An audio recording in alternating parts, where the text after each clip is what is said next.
buenos días. Bueno, es un agrado estar con ustedes. Realmente, o sea, me siento muy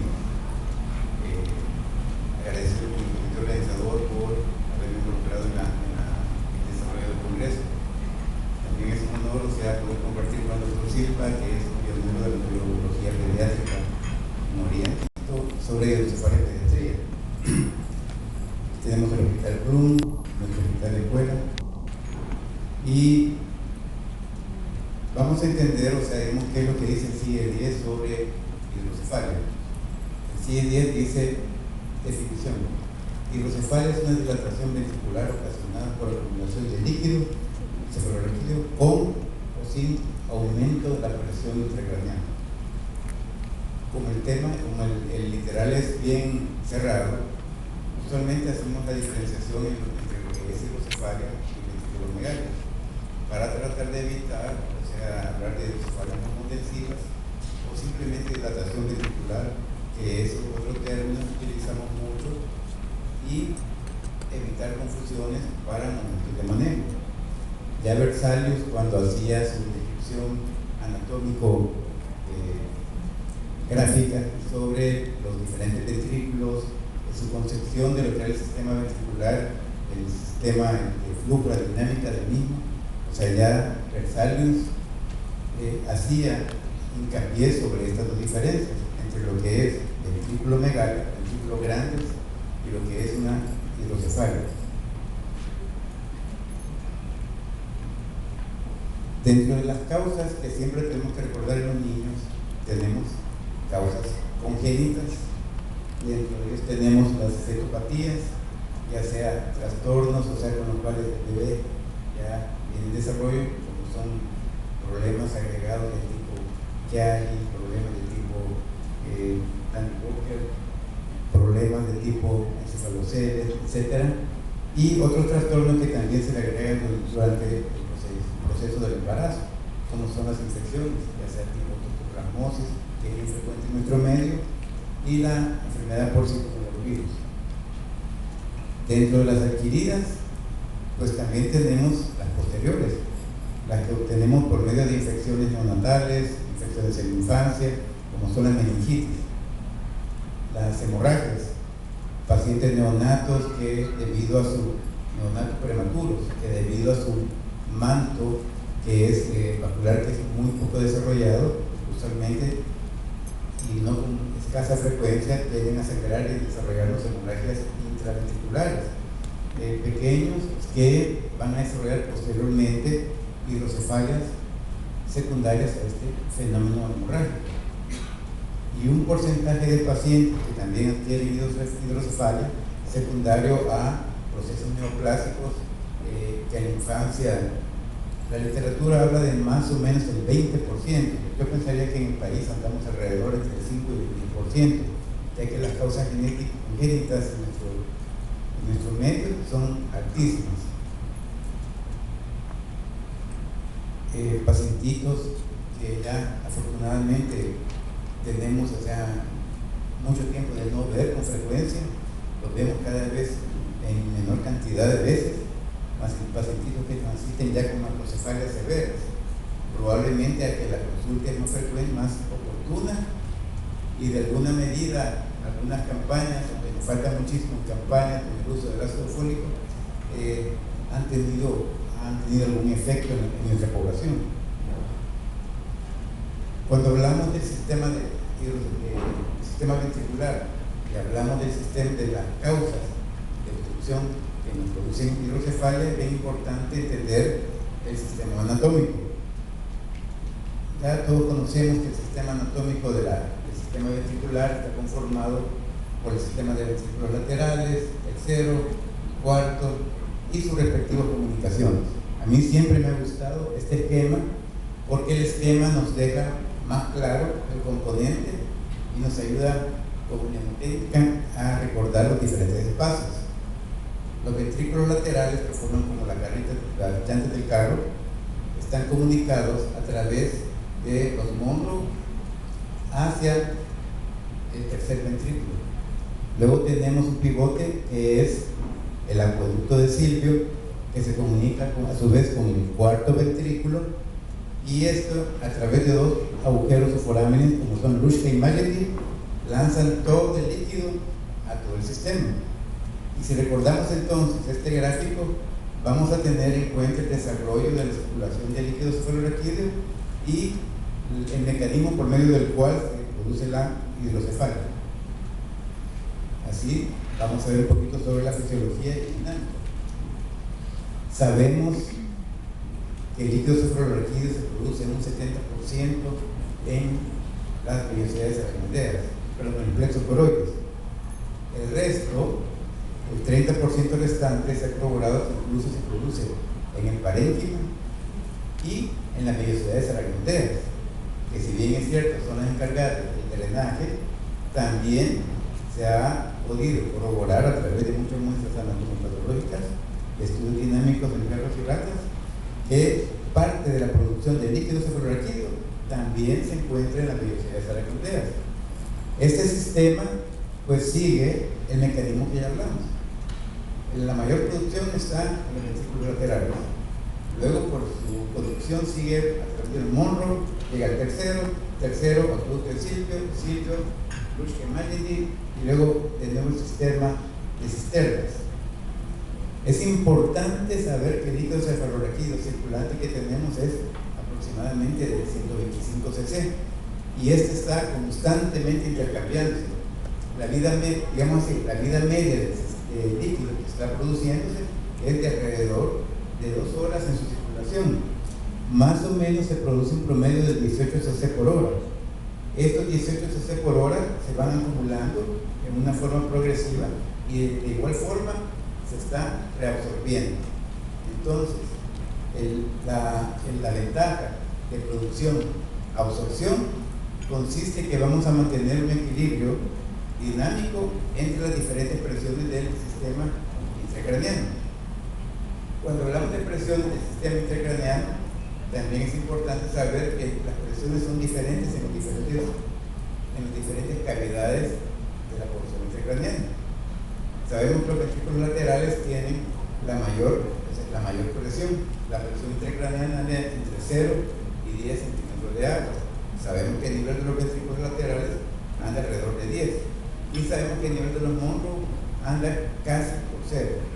O sea que son diferentes presiones con las cuales tenemos que jugar al momento de clasificar una hidrocefalia y definir también el manejo que le vamos a dar.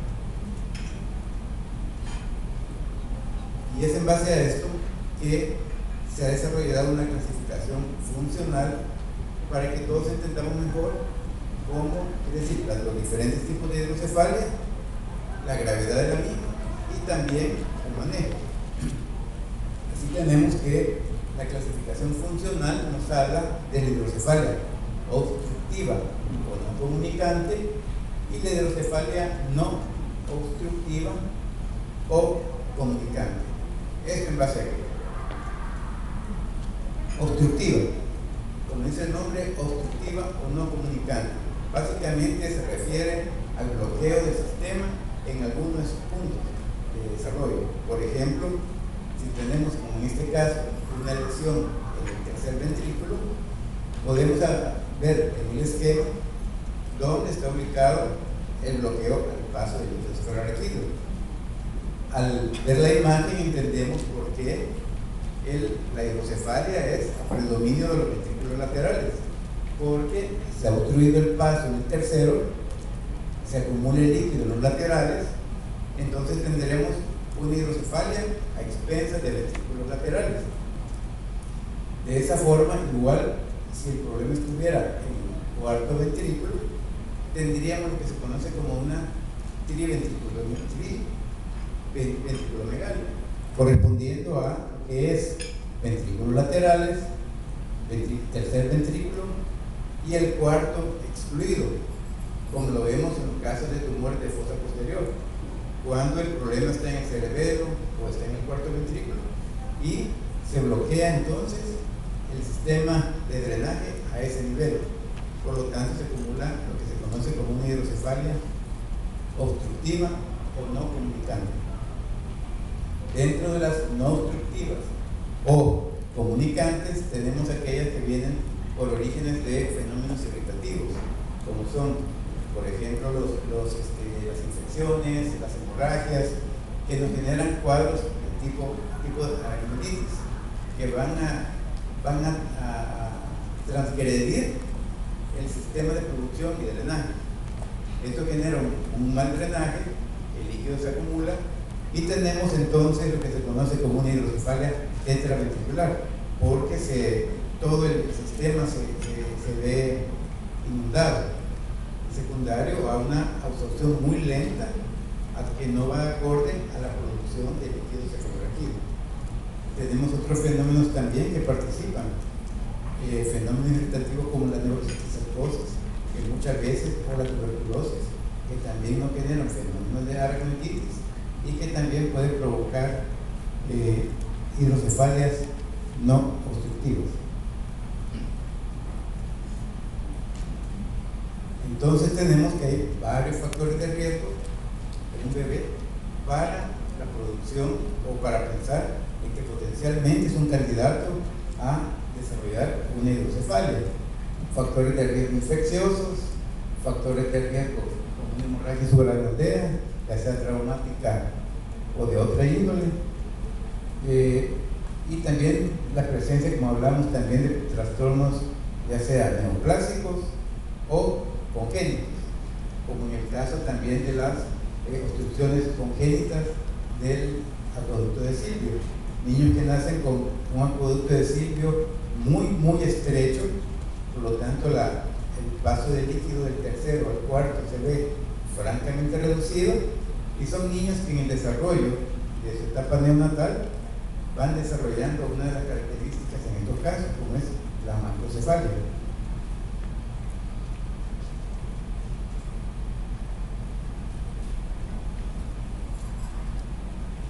Dentro del cuadro clínico, entonces, hablamos de que hay varias características que vamos a explorar en el niño. El niño nos llega a la consulta, o el niño lo tenemos, o sea, la madre nos comenta, o vemos por ultrasonografía en una forma prenatal, hallazgos como la presencia de una macrocefalia, el trastorno ya en el niño de algunos movimientos oculares alterados, como ¿se acuerdan del signo del sol naciente? Que es el que más se menciona, en el cual el niño no tiene la capacidad para elevar los globos oculares y poder mirar de frente, sino que siempre está viendo hacia abajo. Si recordamos la anatomía, tenemos el tercer ventrículo. El piso del tercer ventrículo es el mesencéfalo. El mesencéfalo tiene la parte delantera lo que se conoce como el tectum, y en el tectum están lo que se conocen como los folículos, en este caso los folículos superiores. Si recordamos, los folículos superiores son los encargados, tienen los núcleos encargados de los movimientos verticales de los ojos. Entonces, cuando aumenta la presión intracraniana y tenemos compromiso del tercero, hay una presión en todas las direcciones, incluido hacia el piso del tercer ventrículo. Entonces se compromete, por lo tanto, el mesencéfalo, se compromete entonces la mirada, y tenemos algunos movimientos desconjugados, pero usualmente en la fase aguda el movimiento más alterado es el movimiento vertical. Tenemos también algunos elementos como es presencia de espasticidad. Espasticidad, ¿por qué? Porque a medida que aumenta la presión intracraniana, pues también tenemos compromiso del cuarto, tenemos compromiso no solamente de la corteza cerebral, sino que tenemos compromiso del tallo que está enfrente del cuerpo, y entonces vamos a desarrollar algunos trastornos motores, como son los síndromes de neurona motora superior, y son fenómenos de espasticidad, hiperreflexia, etc. Ceguera. Es bien importante que recordemos el fenómeno de ceguera. Muchas veces el niño vemos que aparentemente no fija la mirada, y pensamos inicialmente en problemas de tipo oftalmológico puro. Lo ve el oftalmólogo, evalúa al niño. Evaluar un neonato no es tan fácil, y encuentra que la cavidad orbital está en límites normales, el globo está normal, el fondo de ojo aparentemente está normal, pero de nuevo nos vamos entonces al sistema ventricular. Y recordemos que tenemos entonces el cuarto, el tercero y el cuarto. Y tenemos entonces que hay una expansión de las fuerzas en todos los sentidos. Esta expansión de la fuerza ocupa un espacio. Como ocupa un espacio, produce un aumento de la presión intracraneana. Como produce un aumento de la presión intracraneana, se recuerda que tenemos el uncus del cerebelo, del temporal, a ambos lados.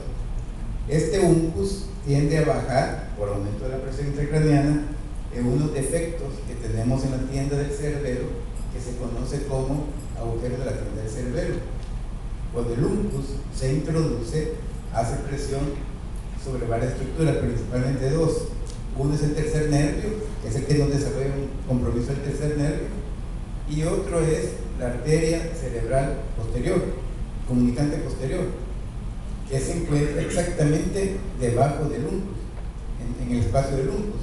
Entonces, cuando hace presión, comprime también a la arteria cerebral posterior, a la arteria comunicante posterior, y esto genera fenómenos de hipoxia que van a terminar, dando problemas en una de las ramas que dan flujo a lo que es la fosa posterior, la región cortical de la región occipital, dando por lo tanto trastorno de la visión, porque se acuerdan, está en las zonas 17, 18 y 19 de Bloom, y entonces se altera por lo tanto la visión, y vamos a tener entonces una ceguera cortical por hipoxia.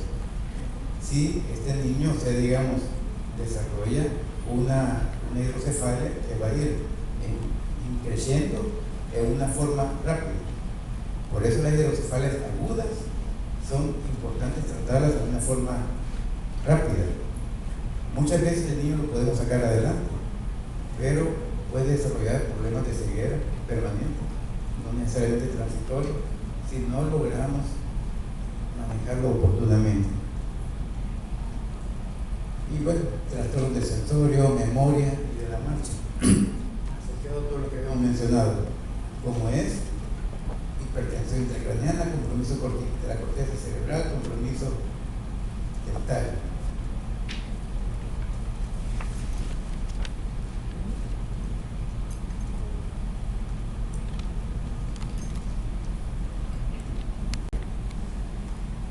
El examen clínico, ya vimos, los elementales, como son, dijimos, bueno, es una bebé que en este momento tiene ya 7 añitos, ¿verdad? Y que está con una macrocefalia o una hidrocefalia controlada, pero ya, es decir, la macro ya no podemos manejarla. Fíjense en la parte oftalmológica, tenemos un trastorno de los movimientos oculares que ya quedó como una secuela también de su hidrocefalia primaria. Muchas veces nos llegan los bebés y de rutina, casi todos los neurocirujanos lo que hacemos es tocarle la cabeza cuando nos presenta un niño y le toquemos la fontanela, ya como costumbre. Es decir, ya queda de costumbre porque a todos los niños que nos llegan siempre tocamos la fontanela. Ustedes saben que la fontanela se cierra alrededor de los 18 meses, entonces en los bebecitos, tanto en los neonatos como en los lactantes, la fontanela es uno de nuestros medidores. Y otro elemento es importante para la medición, para el seguimiento de estos fenómenos en los bebés, tanto en los lactantes menores como en los neonatos, el perímetro cefálico. Son dos medidas clínicas que tenemos que hacer siempre en la rutina nuestra del pacientito neonato.